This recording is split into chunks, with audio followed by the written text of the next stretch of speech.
Saúde a todos com a paz do Senhor. Amém. Todos quando estão felizes com Jesus, levanta a mão. Glória a Deus. Que Jesus é bom. Aleluia. E a sua misericórdia dura para sempre. Aleluia. Nós pregamos domingo, eu usei Lucas 7. Hoje eu vou ensinar sobre Lucas 7 também. Evangelho de Lucas capítulo 7. Aleluia. Vai ser outra história. Não vamos falar de novo sobre João Batista, não. Aleluia. Evangelho de Lucas capítulo 7, enquanto você se encontra, registrar meus agradecimentos primeiramente a Deus, ao nosso Senhor Jesus Cristo, por mais uma oportunidade. Jesus é bom, a sua misericórdia dura para sempre. Meu pastor Carlos Rodrigues, muito obrigado pela oportunidade, obrigado pela água, Lucas. Cristo Jesus lhe abençoe. Evangelho de Lucas capítulo 7, versículo 1 ao versículo 7. Espero todos encontrar. Hoje é um culto de ensino. Hoje nós vamos aprender um pouquinho sobre o poder da palavra. Aleluia. Vamos aprender um pouquinho sobre isto. Evangelho de Lucas, capítulo 7, versículo 1 ao versículo 7. Todos encontraram? Amém. Amém. Então diz assim a palavra do Senhor. E depois de concluir todos esses discursos perante o povo, entrou em Cafarnaum. E o servo de um centurião, a quem este muito estimava, estava doente e moribundo, e quando ouviu falar de Jesus, enviou-lhes uns anciões dos judeus, rogando-lhe que viesse curar o seu servo. E chegando ele junto a Jesus, rogaram-lhe muito, dizendo: é digno de que lhe concedas isso, porque ama a nossa nação. Ele mesmo nos edificou uma sinagoga. E foi Jesus com eles. Mas quando ele já estava perto da casa, enviou-lhe o centurião uns amigos, dizendo: Senhor, não te incomodes, porque não sou digno que entre debaixo do meu telhado. E por isso, nem ainda me julguei digno de ir ter contigo. Dize, porém, uma palavra, e o meu criado, ou servo, sarará. E a igreja diga: Amém. Amém. Glória a Deus.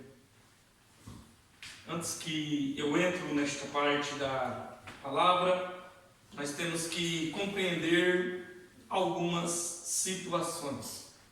A primeira delas é que 100 anos antes da vinda de Cristo, Roma toma conta da Palestina e de toda aquela região.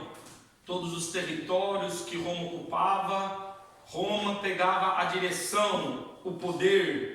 Ali eles diziam que estavam cuidando, estava deixando seguro, mas porém assolava o povo com impostos. Por estes motivos, os romanos não eram muito bem vistos, nem em Jerusalém, nem na Judéia, nem em todo Israel. Pois os israelitas, os judeus, eles acreditavam que o povo romano, por mais que tinham muitos deles que eram muito cruéis, mas tinham muitas pessoas boas, e eles julgavam-se que todos eles não prestavam. É aí que entra a história deste romano, deste centurião. Um centurião, ele tinha como um dos seus ofícios cuidar de soldados, e em base de mais ou menos 100 soldados, estava sob o comando de um centurião. Este centurião, ele foi com o objetivo de cuidar de soldados para que pudesse fazer a segurança e conduzir que Israel não saísse, não perdesse as rédeas de Roma, pastor. Mas quando este centurião fica sabendo e ouve falar do Deus de Israel, isso comove o seu coração.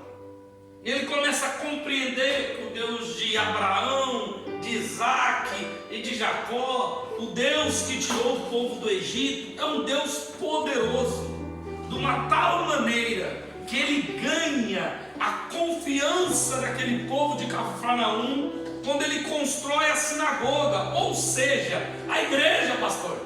Ele pegou o dinheiro do bolso dele, ele não pegou dinheiro de Roma, mas pegou o dinheiro do salário dele e construiu com seu próprio dinheiro uma igreja, para que os judeus pudessem cultuar a Deus, porque a sinagoga é uma extensão do templo. Vamos traduzir, como que é, pastor? A sede da ADF é na Vila Franca de Xira,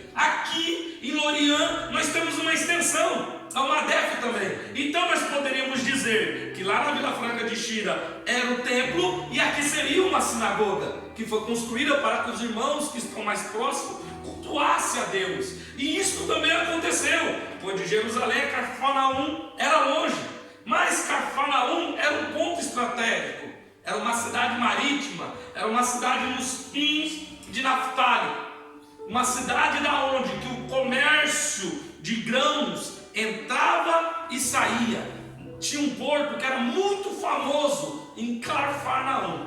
Por esse motivo, aquela igreja que foi construída ali, aquela sinagoga, ela se tornou uma igreja muito populosa, pois muitas pessoas passavam por Cafarnaum. Comerciantes traziam seus grãos, comerciantes traziam as suas coisas para que pudesse levar para outros locais. Então Cafarnaum se tornou uma cidade de um ponto estratégico, até que foi por este motivo que em Mateus, no capítulo 4, no versículo 13, diz que Jesus sai de Nazaré e vai morar em Cafarnaum. Jesus vai para Cafarnaum por causa do ponto estratégico que era Cafarnaum. Entrava e saía muitas pessoas pelo porto que ali tinha. Então, por que, pastor Juliano, que você está explicando tudo isso? Para que vocês entendam a rejeição que um romano tinha e como que um romano aderiu à confiança daqueles judeus, pela compaixão que ele teve da fé dos demais. Com um certo feito, Jesus já morava em Cafarnaum, e eu creio que aquele centurião começa a ficar sabendo dos feitos de que Jesus fazia, dos milagres que ele realizava, da sua palavra que era pregada. E este centurião tem um servo que vem adoecer. E vindo adoecer, ele manda que mensageiros vão até Jesus. Em Mateus, no capítulo 8, fala que ele vai até Jesus, mas Lucas nos diz que foi mensageiros. Aí, pastor, ele foi ou não foi? Eu não vou entrar neste caso de discussão do que aconteceu, porque Mateus andou com Jesus, Lucas não, andou com Paulo, pois Lucas era discípulo de Paulo e não discípulo de Jesus, o médico amado. Mas como eu estou utilizando Lucas, eu não quero fugir deste texto, Ele manda mensageiros que chegam até Jesus e fala que Jesus pudesse vir para curar o cego. Jesus, sabendo quem era este centurião, ele diz: vou. E começa a caminhada até a casa do centurião.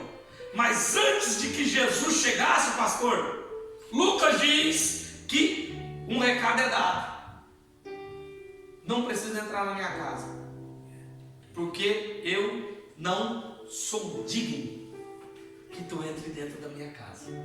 Mas basta uma palavra, que eu sei que meu servo sarará. Eu quero parar aqui, depois eu quero falar da oportunidade que ele perdeu, mas falar pelo poder da palavra, da confiança que ele teve, que uma palavra dirigida, uma palavra mencionada era capaz de mudar a situação daquele rapaz que estava doente. Quando nós usamos a nossa boca santa que Deus nos deu para nós proferir coisas boas, pastor, as pessoas não sabem o tamanho do poder que tem as palavras que são direcionadas da boca de um crente fiel a Deus. Isso é coisa grande. Então nós temos que entender e ter vigilância em alguns pontos, porque às vezes uma palavra proferida dentro da minha família, em vez de eu abençoar, eu estou amaldiçoando. Infelizmente eu vejo isso cumprir. Olha o que acontece com Noé. A Bíblia fala que foi o único que chamou a atenção de Deus diante de uma nação do mundo corrompido, de uma tal maneira que Deus olhou do céu e falou: eu vou matar todo mundo. Mas Noé chamou a atenção de Deus, fez a arca como Deus designou, veio o dilúvio, ele, a família, acabou o dilúvio. Eu não quero me pegar sobre isso, mas eu quero pegar sobre algo que foi proferido pela boca de Noé. O que ele fez, pastor Juliano? Começou a cultivar a terra. Primeira coisa que ele plantou: uva. Primeira coisa que ele fez, vinho. E logo após, se embriagou. Estando ele embriagado, ele ficou nu. O seu filho mais novo vai lá e vê a sua nudez. E vai até seus irmãos e fala: ó, o negócio é o seguinte, o papai está bêbado, está nu lá. Os seus irmãos, respeitando o seu pai, entram de costa para que ele pudesse ver a nudez de seu pai. E ali o embrulho. Sara a bebedeira de Noé. Depois que Sara a bebedeira, os irmãos contam o negócio é o seguinte: o mais novo contou para nós que você estava nu. E o que Noé fez? Maldito seja tu, Cã. Tu serás servo dos servos dos seus irmãos.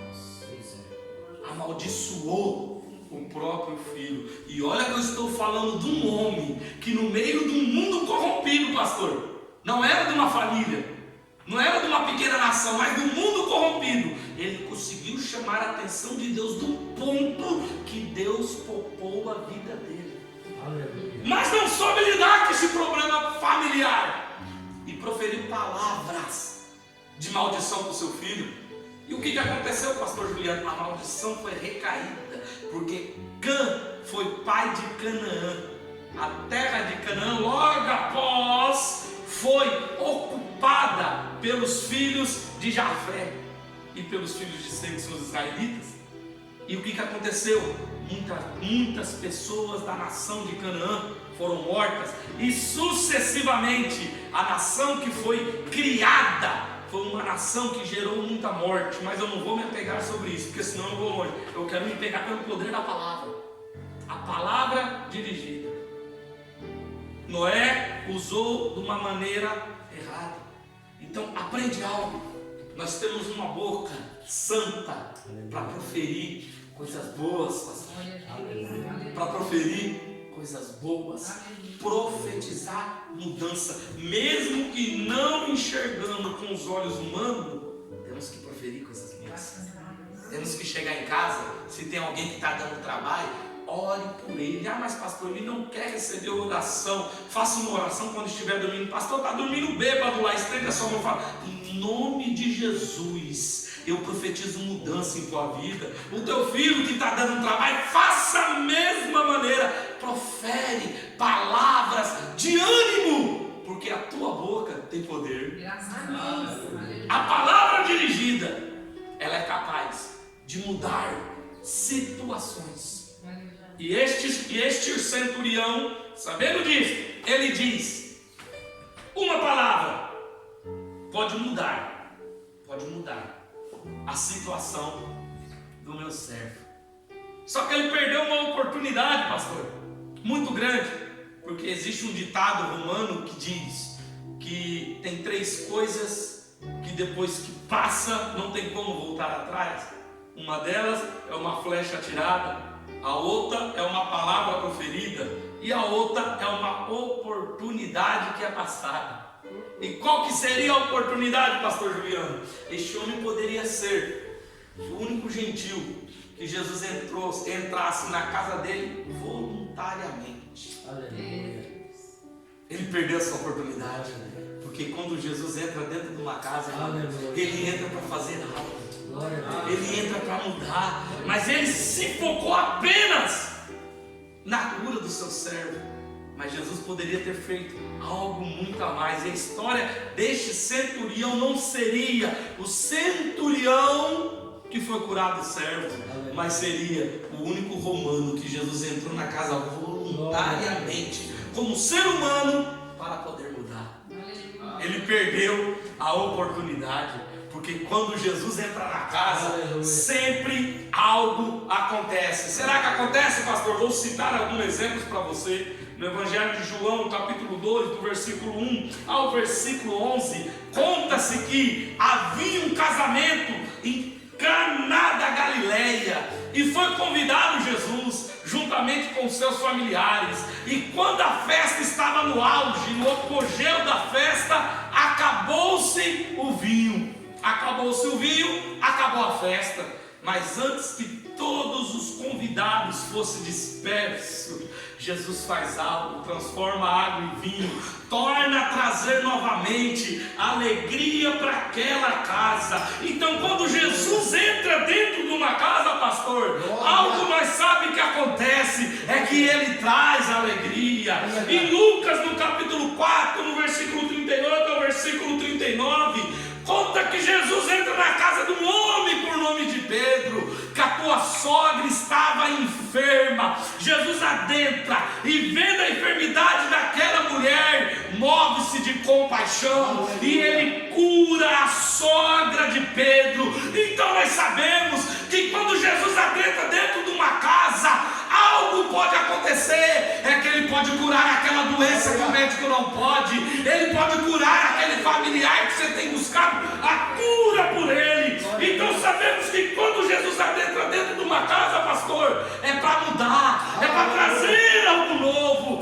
No Evangelho de Lucas, no capítulo 5, do versículo 17 ao versículo 24, diz que Jesus em Cafarnaum entra numa casa e traz a restauração, pois ele diz: vai lá os discípulos, encontra um homem que está buscando água, e aquele homem que estiver buscando água tem uma mesa preparada na casa dele, que nós vamos trazer a ceia. Mas é difícil encontrar isso, porque quem buscava água na época eram as mulheres, não eram os homens. Mas quando Deus quer trazer a restauração para uma casa, irmão, ele muda todos os costumes, ele muda toda a sentença, e ele entra dentro daquela casa e ele traz uma saída, ele restaura algo diante deles. A Bíblia também diz que no capítulo 5, versículo 29 a 32, ele entra na casa de Mateus, mais conhecido como Levi, um publicano, um pecador, pastor. Mas quando Jesus entra na casa dele, ele traz o perdão. Aleluia.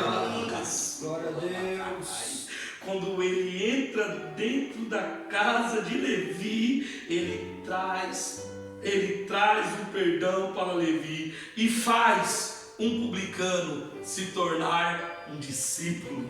A Bíblia também diz em Lucas, no capítulo 7, versículo 36, e no 44, no versículo 46, que Jesus leva a unção na casa de Simão.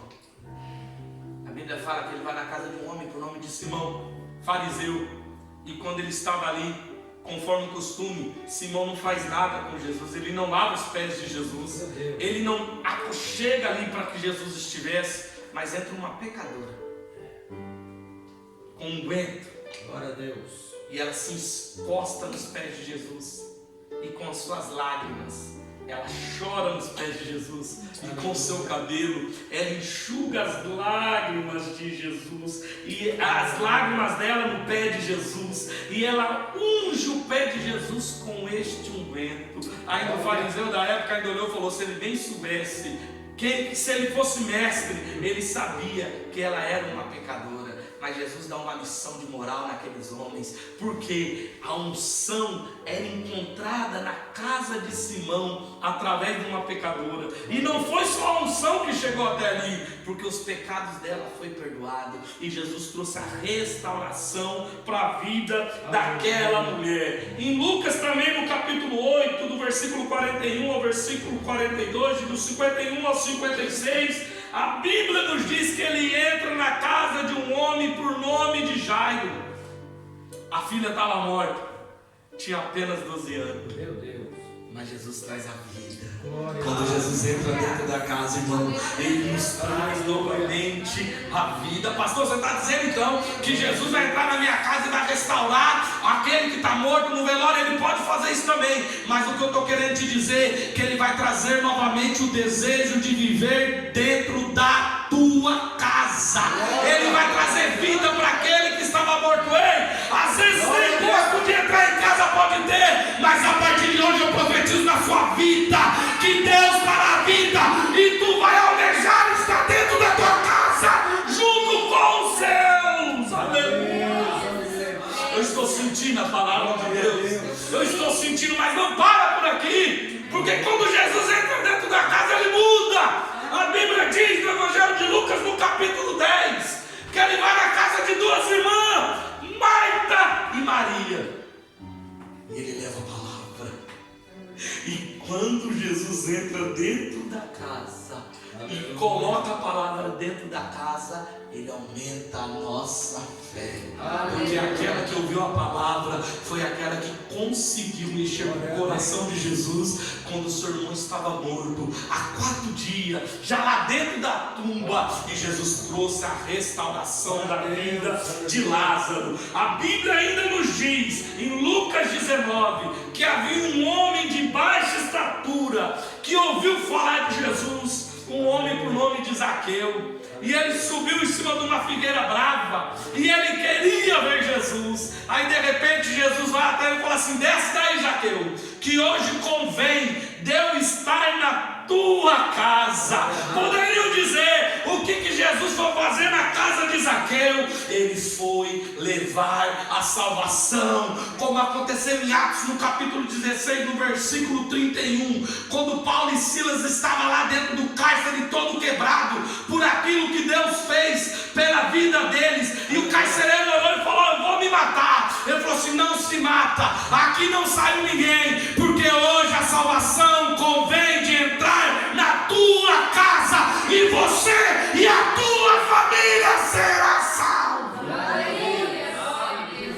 A atitude de Zaqueu trouxe a salvação para toda a tua casa. Mas não para por aí. A Bíblia diz que na casa em Emaús, capítulo 24, versículo 13 ao versículo 30, os discípulos estavam cabisbaixos. Tinha acabado de ver a crucificação de Jesus, com medo que algo acontecesse com eles, até que Jesus aparece para eles, e eles não reconhecem Jesus. Mas quando eles chegam dentro daquela casa, que eles vão partilhar o pão, pastor, Jesus abre a visão espiritual daqueles 2 discípulos de uma tal maneira que um olha para o outro e diz: aquele só pode ser o Cristo, porque quando ele falava, meu coração queimava com as palavras que saíam da boca dele. Se Jesus entra em nossa casa, ele abre os nossos olhos espirituais. E para mim terminar, ele entra na casa dos discípulos. João capítulo 20, 19 ao 23, do 26 ao 29, logo após a ressurreição, as portas fechadas, mas tinha um lá dentro que precisava ver algo em Jesus. Ele precisava ver os furos da mão, ele precisava ver o furo da lança, e Jesus atravessa aquela porta fechada, demonstrando que ele poderia estar em espírito e em carne, pastor. Olha que coisa mais linda que o nosso Jesus demonstra ali. Não precisa abrir a porta, porque eu passo em espírito. Aí de repente Jesus se materializa novamente e olha para Tomé e fala: pega aqui, sente aqui, Vai ser assim. sente aqui. Eu estou demonstrando para você, Tomé, que eu entro dentro da casa, e mesmo que as portas estejam fechadas, lá dentro eu mexo tudinho, e eu mostro para vocês que eu sou o Cristo que trago a ressurreição para todos aqueles que em mim creem. Jesus quer entrar dentro da sua casa nessa noite. Ele quer mudar a tua família. Ele quer mudar a tua história. Ele quer que você seja transformado pelo seu poder. Por que, pastor Juliano? Se o Senhor Jesus Cristo entra em nossa casa, se haver tristeza, Ele nos traz alegria. Se haver doença, Ele nos traz a cura. Se haver alguma dificuldade, Jesus nos traz a restauração. Se tiver alguém cansado, Ele nos traz a unção do ânimo, pastor. Aonde haver morte, Jesus nos traz a vida. Na onde tiver perdido, Ele nos traz a salvação. Na onde haver barreira, Jesus nos traz a comunhão. E aquele que não consegue ver uma saída, Ele abre as visões espirituais dessa noite e ainda aumenta a tua fé, porque Jesus quer entrar na tua casa. Aleluia! E quando Ele entra, algo acontece. Mas o centurião, por mais que nós vamos falar da sua fé, vamos falar do poder da palavra, ele perdeu a oportunidade de Jesus entrar dentro da casa dele. Agora aqui eu quero parar um pouquinho. Quantas vezes somos assim com Cristo, pastor? Nós viemos buscar Ele na igreja, nós convidamos Cristo para fazer parte de algo em minha vida, mas com restrição, é claro, porque eu não quero que Ele entre dentro da minha casa e traga tudo isso. Não, eu só preciso que Ele faça algo em minha vida. Então tem que ter restrição, tem que ter restrição. Muitos são assim, infelizmente. Traz Cristo. Eu preciso para quê? Só para isso. E depois que chega naquilo que quer, aí sai fora, porque Jesus não entrou dentro da casa. E este centurião, ele se preocupa apenas com a cura do servo, e não preocupa com a mudança de sua casa. E aí que está o carro-chefe das coisas. É quando a mudança entra dentro da nossa casa. Porque quando a mudança entra dentro da nossa casa, ela contagia. Não é somente eu e o Senhor, pastor, mas aos demais que estão lá dentro. Eu vou dizer novamente. Quando a mudança entra dentro da nossa casa, ela contagia. Não é somente eu e vocês, mas os demais que estão lá dentro. E aí, pastor Juliano, como que eu faço? Eu estou permitindo Jesus adentrar dentro da minha casa, mas eu sou o único crente lá dentro. O que eu vou fazer? Eu vou demonstrar como exemplo que o que Cristo fez em mim é o que Ele quer fazer nos demais. A mudança é o primeiro ponto. Mudança minha, mudança sua, para que sirva de exemplo, para que nós possamos corrigir os erros que tem, para que a nossa família possa andar segundo os caminhos do nosso Senhor Jesus Cristo. Amém. Só que se eu quiser só corrigir a família e não ter uma mudança em mim, isso não vai dar certo. Não vai dar, pastor. Porque senão os meus vão ver e não vão querer ser igual a mim. Mas muito pelo contrário. Ser crente para ser desse jeito. Eu vou dar um exemplo para você. Minha mãe ligou para mim ontem, me pedindo um conselho. Nós morávamos em Rondonópolis, aí eu fui para Campo Grande. Eu estava em Campo Grande, Mato Grosso do Sul, e a mesma igreja lá, mas algumas igrejas da Assembleia de Deus existem usos e costumes e outras não. E é o mesmo ministério. E em Rondonópolis, a Assembleia de Deus lá tem usos e costumes. E a mesma Assembleia de Deus Belém é a mesma que eu congregava em Campo Grande. Só que em Campo Grande é outro pastor presidente não tem, mas em Rondonópolis tem. E uma sobrinha minha foi morar comigo e tendo tudo desses anos ficou lá, moço.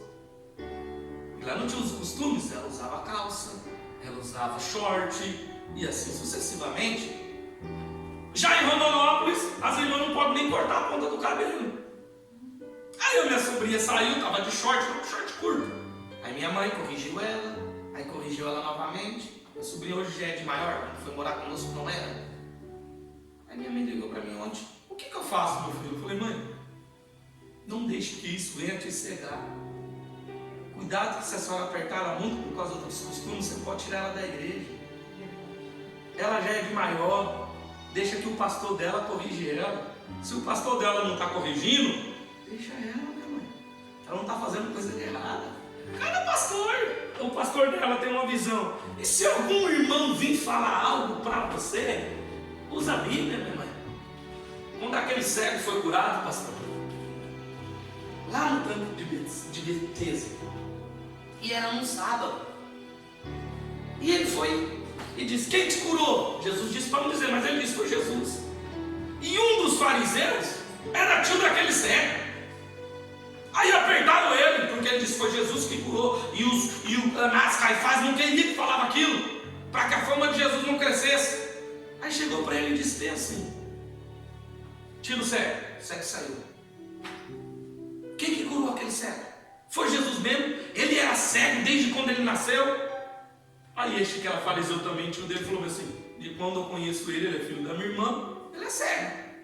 Mas ele já é bem grandinho para responder pelos seus atos. Vai lá e pergunta para ele.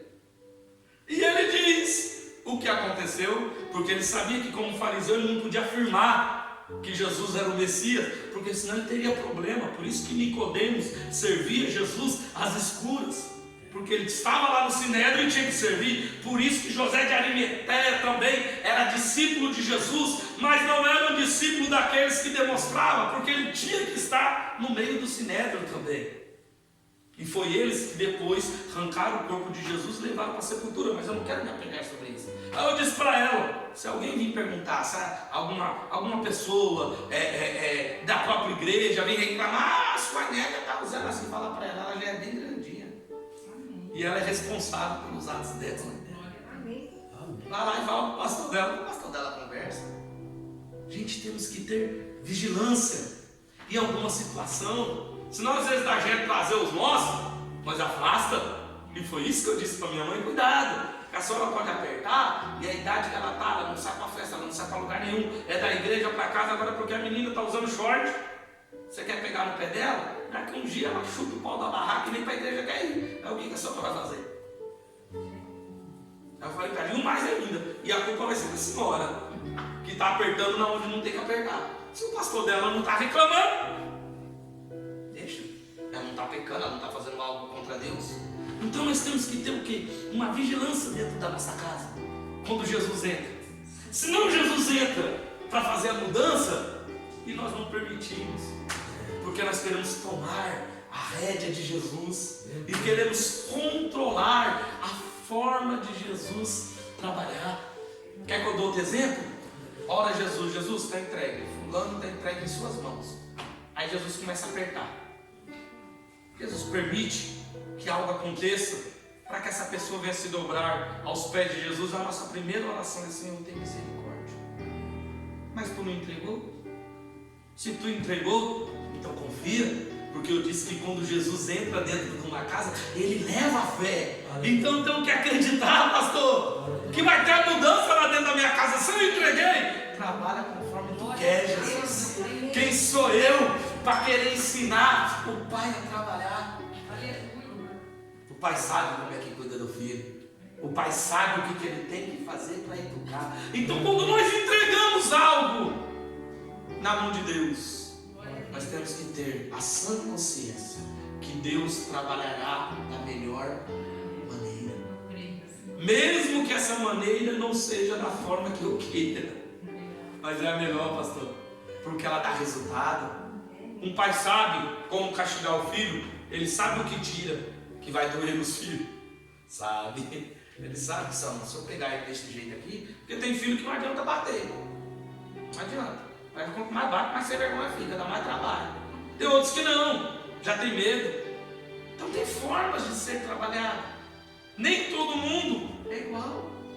Então nós temos que compreender isso. Se eu entrego na mão de Cristo, eu descanso. Aleluia. Porque eu sei que Ele faz da melhor maneira. E lá na frente, nós vamos enxergar que vai ser o melhor resultado. Aleluia.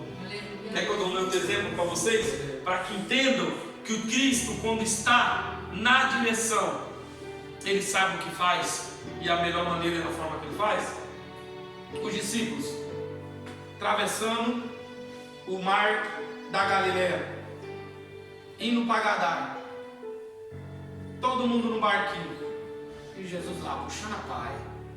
A Bíblia diz que veio uma grande tempestade, de uma tal maneira que água adentrava dentro do barco. Todos falou: vamos morrer. Mas na hora que estava quase todo mundo morrendo de medo, estava com Jesus, pastor, dentro do barco, mas não confiaram que Jesus podia fazer algo. Aí Jesus levanta, porque acordaram Jesus. Aí Jesus olha para assim: ô povo incrédulo, até quando que eu vou estar com vocês? Até quando que vocês vão saber que estando comigo está bem guardado? Eu sei a forma que eu trabalho. Eu sei a sua mão. Aqui é o mar, fica todo mundo atemorizado. Entenda, Jesus quando está no barco, e esse barco tipifica a tua casa. Se Jesus está na tua casa, confia que da melhor maneira o resultado vai chegar. Vai ter que acreditar nisso. Porque às vezes achamos que Jesus está dormindo, mas Ele não está. Ele está esperando a nossa atitude. Os discípulos, se confiassem, estavam todos, Ele não estava nem aí, mano. Vamos esperar aqui. Eu sei que não vai acontecer nada, Jesus está conosco, não vai acontecer nada. Glória a Deus. Mas não confia. E somos dessa maneira, entregando para Jesus, tirando da mão de Jesus, colocando na mão de Jesus de novo, depois nós tiramos novamente. Não, Jesus está bom, não aperta muito não, é devagar Jesus. Não cremos que quando Ele está dentro da casa, Meu Ele faz a Deus. mudança. Eu de vários exemplos do que Jesus faz dentro da casa daquele que permite Ele entrar. Graças a Deus. Então acredite nisso. Glória a Deus. Não tem buscado a Ele tem entrado dentro da sua casa, Ele tem cuidado dos seus. Acredite nisso, que a forma que Ele está trabalhando é da melhor maneira. Então não queira tirar aquilo que você colocou na mão dele, mesmo que você não entenda. Acredite que num tempo determinado por Ele, isto vai se resolver, porque Jesus está na casa. Então creia nisso Amém. de todo o coração. Amém mesmo. E Cornélio perde essa oportunidade, mas ele nos dá um exemplo de fé por acreditar na palavra de Jesus. Quando ele chega para Jesus e fala assim: eu sou um homem de autoridade. Eu tenho vários soldados. Quando eu mando um para falo para um fazer alguma coisa, ele faz. Se eu falo para não fazer, ele não faz. Se eu digo vai lá, ele vai. Se eu digo venha cá, ele vem. Então eu creio que basta uma palavra sua. Por que este centurião nos dá um exemplo de fé? Primeira coisa que ele faz, que ele nos dá um exemplo, é reconhecer a autoridade de Jesus na sua onipresença e sendo ele onipotente. Ele sabia que Jesus não precisava estar do lado do servo para que o servo fosse curado, porque ele sabia que o poder dele, do centurião, era terreno, mas o poder de Cristo era celeste, era do céu. E ele sabia que se falasse para a doença sai, a doença saía. Se falasse para a doença fica, a doença ficava. Quando ele demonstra a fé, Jesus olha para todos os discípulos e fala: nem em todo Israel eu tenho visto tamanha fé. Nós cremos que o nosso Deus de perto também é um Deus de longe. Ele é um Deus que, através da nossa intercessão, Aleluia. Ele trabalha lá naquele que está longe. Glória. Que eu tenho buscado por Ele. Olha o que o salmista escreve, o salmista Davi, Salmo 139, versículo 7 ao 10 diz: para onde me ausentarei do teu espírito? Para onde fugirei da tua face? Se subo aos céus, lá está.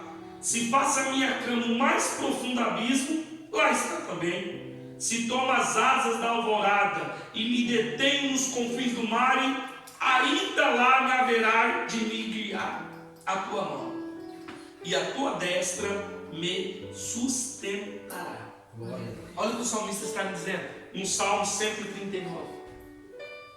Ele está nos dizendo que na onde nós formos, Deus está. Da onde nós estivermos, Deus está. Então creia que quando tu estiver aqui dentro deste templo, intercedendo por alguém que está lá fora, acredite que Jesus vai trabalhar na vida dele lá. Aleluia. Acredite nisso de todo o coração. Não deixe que a tua fé pare em alguns obstáculos, ou aqui através dessa parede. Não, Jesus vai fazer algo, aí depois quando eu saio daqui, não, Jesus não vai fazer mais, a minha fé esfria. Muito pelo contrário, eu creio que o Deus que eu sirvo é o Deus daqui que está perto, mas é o Deus que cura quem está lá longe. Então daqui eu intercedo por ele lá, e eu sei que a minha intercessão vai mexer com o coração de Deus, e Jesus vai fazer algo por aqueles que estão lá, pelos nossos. O salmista está nos ensinando isso. Aleluia. A sua capacidade. Aleluia. Você tem uma ideia da onipresença e da onisciência de Deus.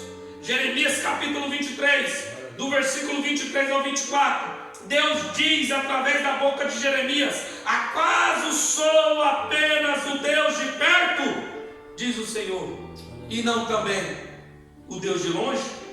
Ocultar-se-ei alguém em esconderijos, de modo que eu não veja? Assim diz o Senhor: porventura não acho eu os céus e a terra? Diz o Senhor. Então creia que quando você vem aqui dentro deste templo buscar a Jesus, tu não está perdendo tempo, você está intercedendo por pessoas que estão lá fora. E através da tua intercessão aqui, Jesus guarda ele, guarda ela lá, e ele faz a obra de uma maneira que a gente não compreende, pastor.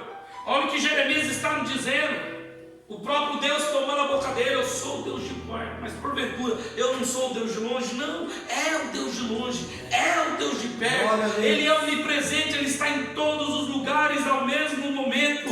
O mesmo Cristo que está aqui está em todas as adeptas. Agora, neste momento que está dando culto no ensino, está em todas as igrejas que estão abertas e cultuando a ele. Neste mesmo momento, está guardando aquele que está lá na tua casa, está guardando até aquele que está pecando, porque nada pode afastar o ser humano do amor de Deus. É um amor incondicional. Aleluia. Então não tem como, pastor, o amor de Deus se esfriar pela humanidade. Ele nos ama da maneira que nós mas ele não aprova os pecados que nós fazemos. É esta que é a diferença. Deus não ama o pecado, mas ele ama o pecador. É por isso que Deus ama todo ser humano, pastor. O que ele quer, Ezequiel capítulo 18. Isso não estava aqui no texto, mas é agora na minha cabeça. Porventura Deus tem prazer na morte do ímpio? Aí Deus toma a boca de Ezequiel, que Ezequiel pergunta. Aí Deus toma a boca de Ezequiel e diz: não, Deus não tem prazer na morte do ímpio, antes que este se converta. Porque depois que tiver convertido, aí Deus tem prazer na morte, porque nós estamos convertidos, nós vamos morar com Ele no céu. Mas Ele não tem prazer, irmão, como um pecador sem se arrepender dessa sepultura, porque Deus sabe qual que é a sentença que será para essa pessoa. E Deus não tem prazer. Ele criou eu e você, criou os nossos filhos, criou todo ser humano para ser salvo, mas infelizmente, por causa do pecado, o ser humano tem se afastado de Deus, mas Deus não tem se afastado do ser humano. Entenda isso. Entenda isso. Nada pode, Paulo escreve isso, nada pode nos separar do amor de Deus. Nem altura, nem profundidade, nada. Mas o pecado faz nós afastarmos de Deus. Mas Ele continua me amando, porque Ele quer que eu me arrependa dos pecados e torne a estar nos caminhos com Ele, porque Ele não tem prazer na morte do mundo. Em termos práticos, a onipresença de Deus: os olhos do Senhor estão em todo lugar e contemplando tanto os maus e tanto os bons. Provérbios capítulo 15, versículo 13. Em Salmos 33, versículo 3 a 15 diz: o Senhor olha dos céus e vê todos os filhos dos homens, o lugar da sua morada, observa todos os moradores da terra. Ele que forma o coração de todos eles, que contempla todas as suas obras. Então disso nós já bem sabemos que nada está oculto dos olhos de Deus. Os olhos de Deus têm visto a nossa alegria, mas também têm visto o nosso sofrimento. Os olhos de Deus têm visto as nossas lutas, mas Ele também tem enxergado as nossas vitórias. Então compreenda isso. Deus tem visto tudo que nós tenhamos feito.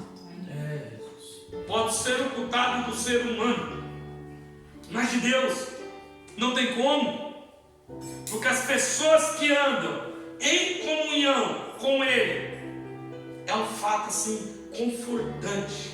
Mateus capítulo 6, versículo 32, Ele vê as suas tribulações, as suas dores e também as suas necessidades. E para aquele que é obediente, capítulo 12 de Lucas, no versículo 7, até os cabelos de vossa cabeça são contados. O cuidado de Deus, irmãos, é até com os cabelos. Por que Ele usou esse termo? que até os cabelos da cabeça são contados. Meu Deus. Porque é inúmero. Tem uns que têm um cabelo mais fino, mais grosso, mas são milhares de cabelos que temos na cabeça. O cuidado de Deus é tão grande que Ele tem cuidado até quando um fio de cabelo cai. É nos mínimos detalhes. E às vezes coisa que para nós não é nada, Deus tem cuidado. Aleluia. Porque ninguém se assusta se cai só um fio de cabelo. É. Mas Deus do céu tem cuidado de você, porque Ele sabe de tudo. Mas, para os desobedientes, é um fato assustador. Aleluia. Hebreus capítulo 4, versículo 13. Não há criatura que não seja manifesta na sua presença, pelo contrário, todas as coisas estão descobertas e patentes nos olhos daquele de quem temos que prestar contas. Glória a Deus.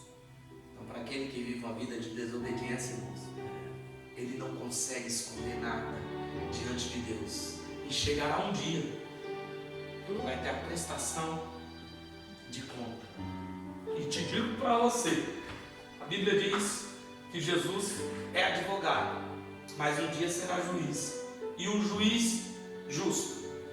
Eu vou dar um exemplo para você.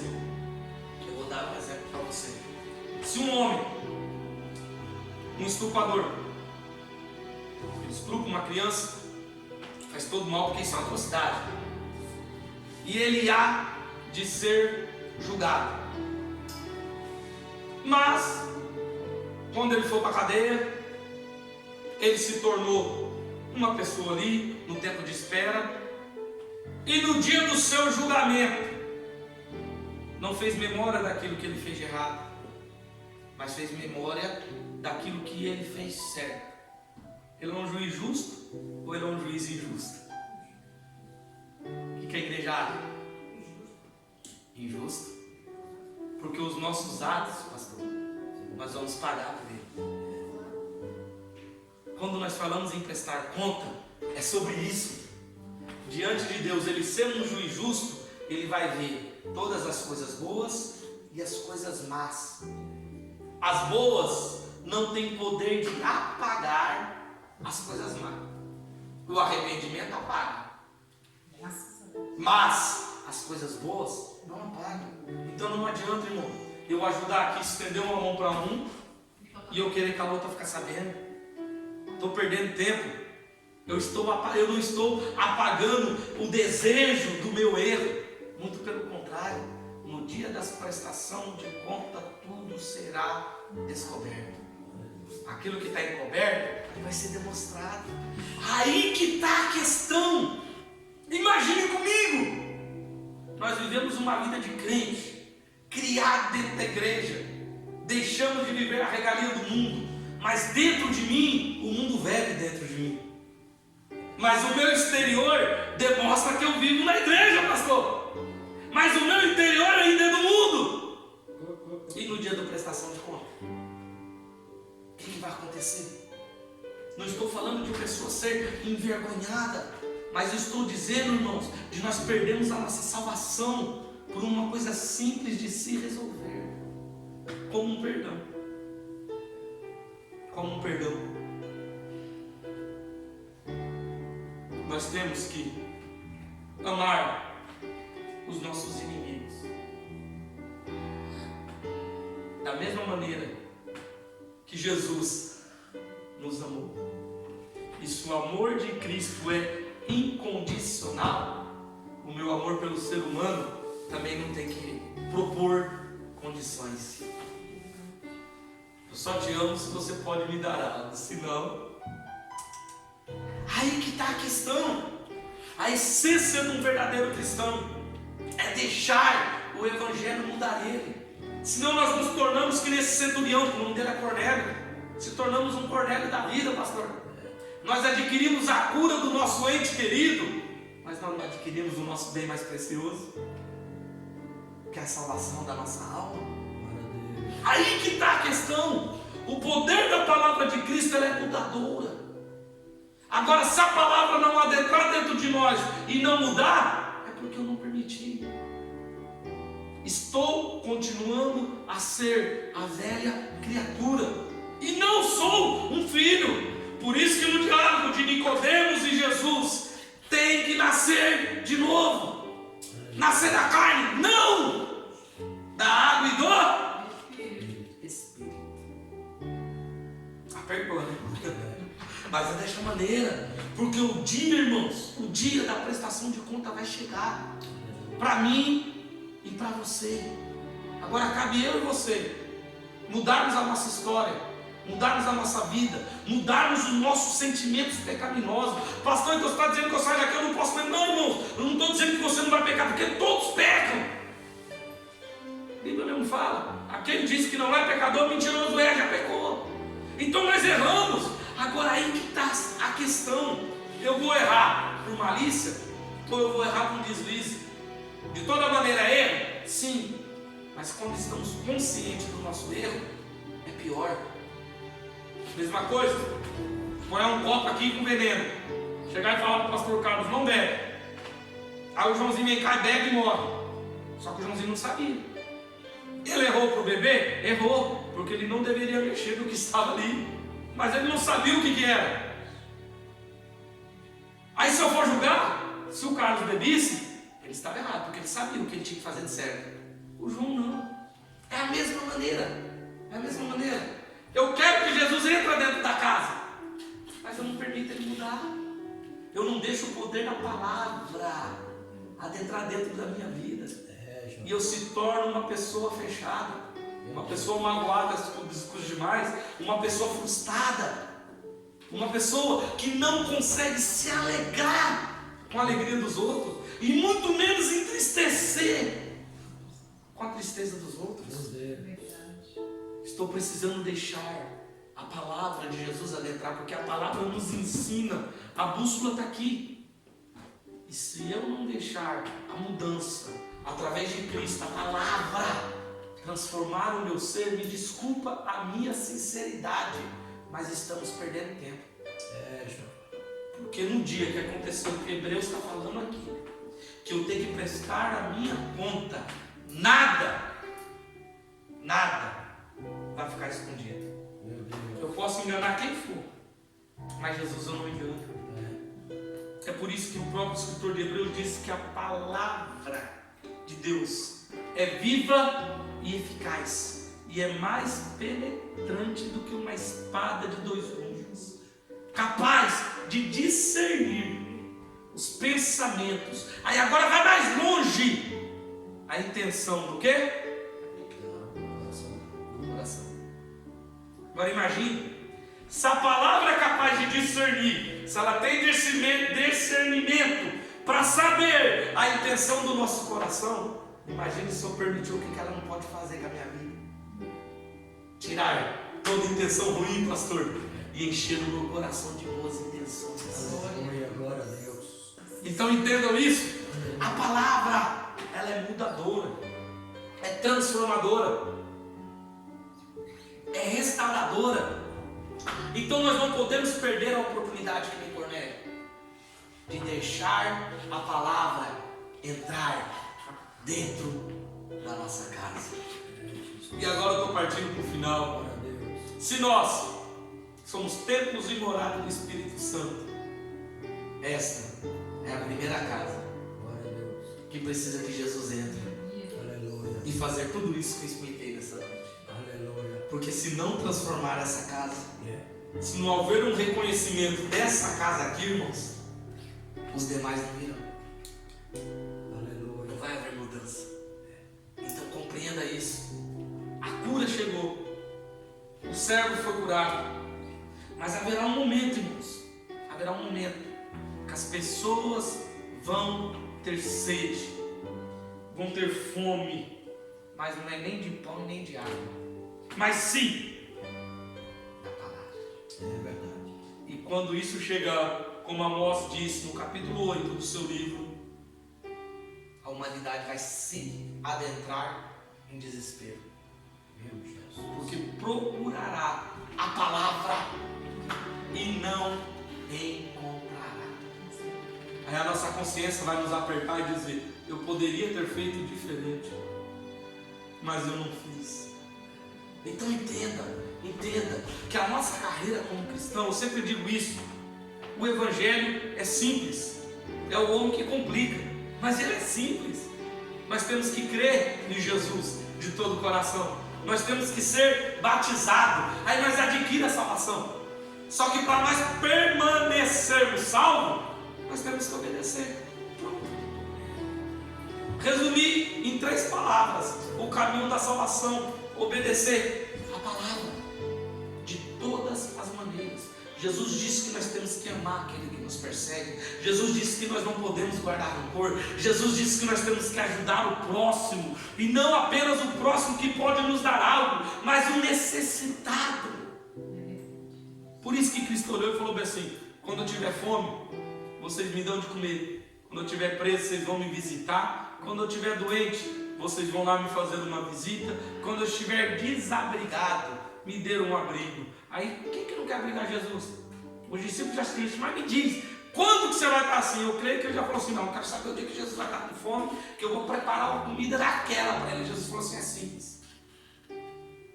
Quando tu vê alguém com fome, dá a ele a comer. Visita o que está preso, visita o doente e abriga aquele que precisa de abrigo. Que vocês fazendo isso estão fazendo a mim, e ainda mais amontoar brasas sobre vossas cabeças. Glória a Deus. Aleluia. Entende, irmãos, que se nós somos cristãos e não temos atitude de cristão, alguma coisa está sendo errada.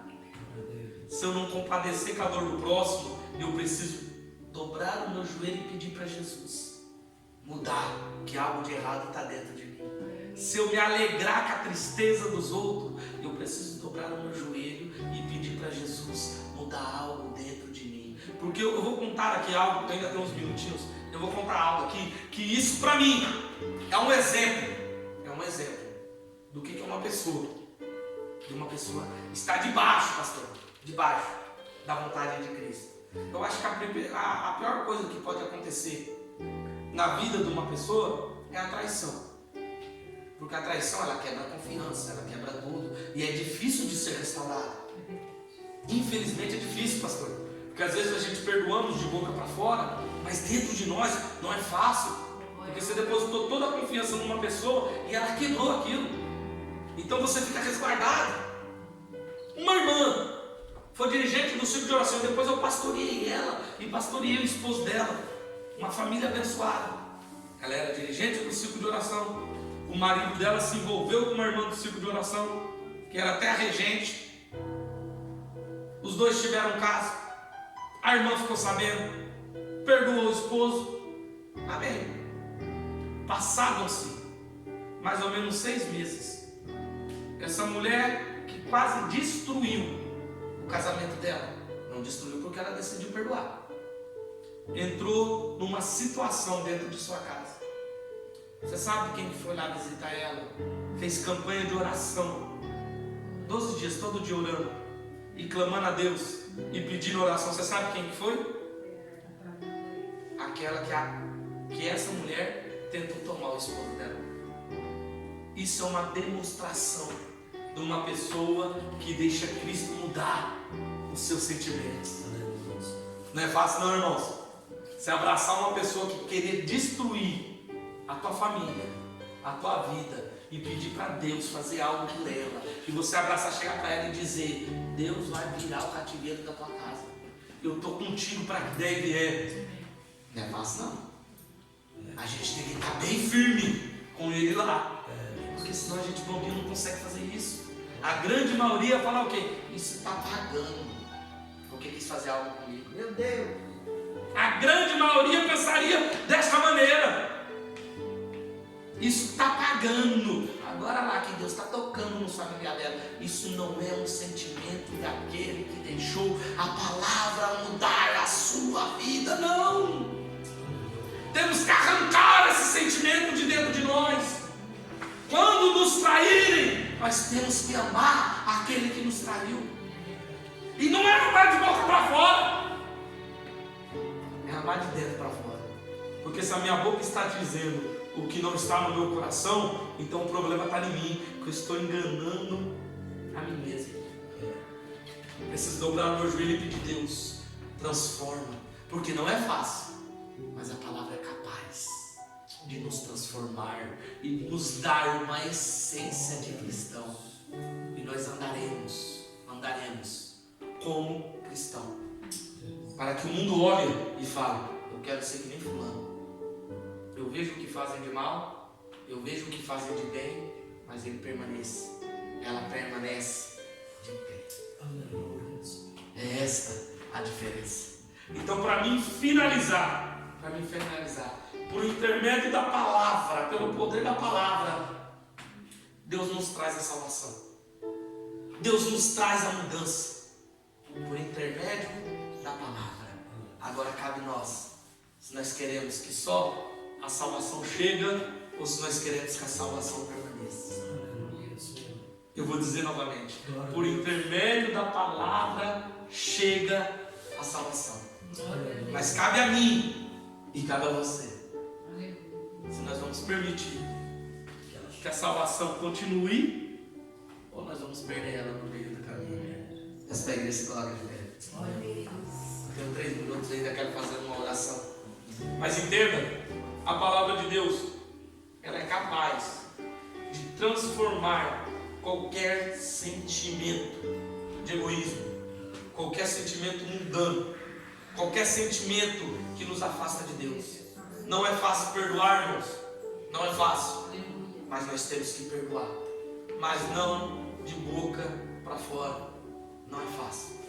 Não é fácil nós lidarmos com as perdas, mas nós temos que aprender a lidar com elas e não deixar que as nossas perdas tira o nosso objetivo. Muito pelo contrário, o que eu perdi lá atrás tem que servir de motivação para mim conquistar outra coisa lá na frente. Então compreendam isso. A palavra de Deus, quando entra, ela traz tudo aquilo que eu expliquei. Tudo. Quando entrou na casa, a casa somos nós. Ela traz. Só que cabe a mim e a você, se eu vou deixar a palavra me transformar ou se eu vou permanecer da mesma maneira que eu estou. Ah, pastor, mas eu estou transformado, então continue firme desse jeito. Eu ainda preciso, irmãos. Como o pastor diga, eu preciso de muita mudança vinda através de Cristo.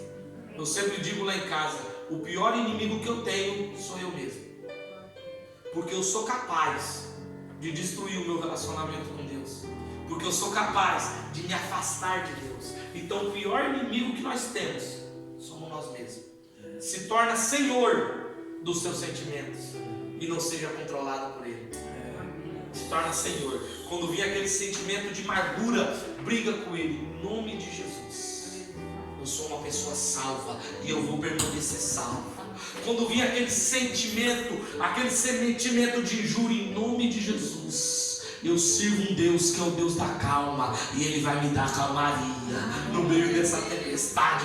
Quando vir aquele sentimento pecaminoso que vem, irmãos, na vida de todos, que seja de qual maneira seja, pedimos a misericórdia de Deus, porque Ele é capaz de nos dar força para que possamos vencer o pecado e todas as hostilidades que vêm do inimigo de nossas almas. Mas entenda, o nosso pior inimigo somos nós mesmos.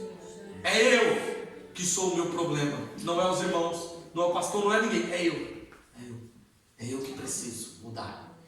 Porque quando você reconhecer isso, irmãos, você vai ver a diferença na sua vida. Amém? Aleluia. Vamos fazer uma oração, que nós não buscamos só Jesus pela cura, que nem Cornélio fez, que é o centurião, mas pelo contrário, que nós buscamos Jesus para que venha nos trazer mudança. O pastor falou dos mártires aqui, eu li um livro, o nome de mártires mesmo, John Bush, ele também foi publicado pela CPAD, e conta a história da morte dos 11 discípulos, dos 11 apóstolos, porque Matias já tinha entrado no lugar de Judas. O único que não morreu de uma forma trágica foi João. O restante, meu Jesus amado, tem que estar firme com Cristo mesmo, por cada morte daquela. E por vários missionários, irmãos, que decidiram entregar a sua vida para Deus e viram situações que eu vou lhe dizer, poderia afastar, mas eles permaneceram firmes. Por quê? Deixaram o poder da palavra, pastor, transformar. E só quando nós estamos com o poder da palavra é que nós encaramos a adversidade. Fazemos como Estevão. A palavra está aqui dentro. Estou de cara com algo que não é da minha concordância, mas eu permaneço fiel. Eu permaneço fiel. Amém? Deixa eu orar. Pai querido, Deus santo e poderoso, eu te louvo e te agradeço, ó Pai, por esta noite, o Senhor ter dado a oportunidade de podermos falar um pouquinho do poder da Tua palavra, Pai. Que sairemos daqui desta noite diferente, Senhor. Que o Seu Santo Espírito venha nos conduzir, ó Pai. Que venha nos afastar do pecado, Senhor. E tudo aquilo que porventura não provém do Senhor, que venha cair por terra, Senhor. Me ensina a ser uma pessoa melhor. Ensina a cada irmão que está aqui a ser pessoas melhores, Pai. Me ensina a não desviar dos seus caminhos, ó Pai, porque assim eu lhe peço, eu almejo que eu preciso do Senhor a cada dia, pois bem sei que sem o poder da Tua palavra, Pai, eu não chego a lugar nenhum, mas bem sei que com o Senhor eu posso tudo, porque o Senhor é que nos fortalece. Em nome de Jesus, nos dê um restante de semana em paz, Pai, um restante de semana debaixo da Tua graça, para que o Seu nome venha a ser glorificado. Em nome de Jesus eu te apresento a Tua igreja, ó Pai. Amém.